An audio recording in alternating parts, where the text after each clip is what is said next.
So hi! Welcome and welcome back to my YouTube channel, and for today's tutorial, ituturo ko sa inyo kung paano nga ba mag-cancel ng item or order sa Temu. But first, can you subscribe to my channel and don't forget to hit the subscribe button and the bell to notify you for my new updates. And if you want to learn more, just keep on watching and let's start. So ayan guys, for today's video, gagamit tayo ng ating Temu application. So i-open ko na yung aking Temu. Then after yan guys, pagka-open ng ating Temu, mula dito sa homepage, i-tap nyo lang dito yung U na nandito sa lower part.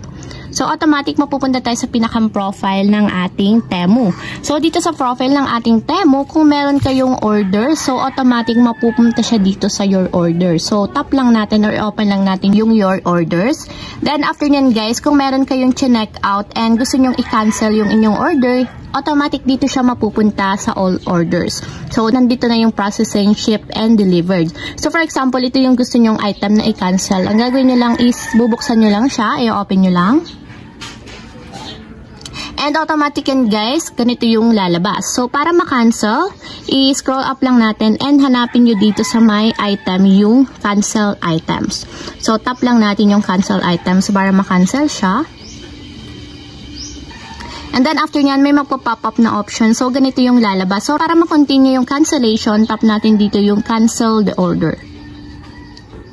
So, ayan. After nyan guys, isagyan lang natin checkmark itong circle. Katulad nito.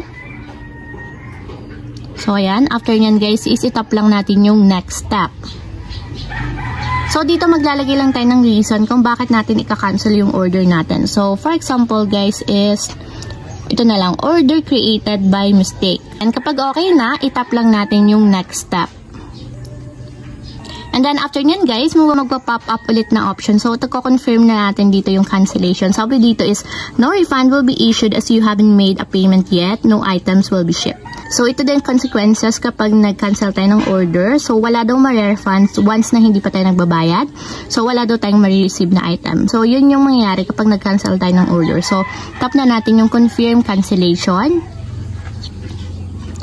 And ayan guys, cancellation is in progress. So, ayun lang guys, ganun lang kasimple kung paano nga ba mag-cancel ng order sa Temu. If you have a question, comment down below and don't forget to hit the subscribe button and the bell to notify you for my new updates.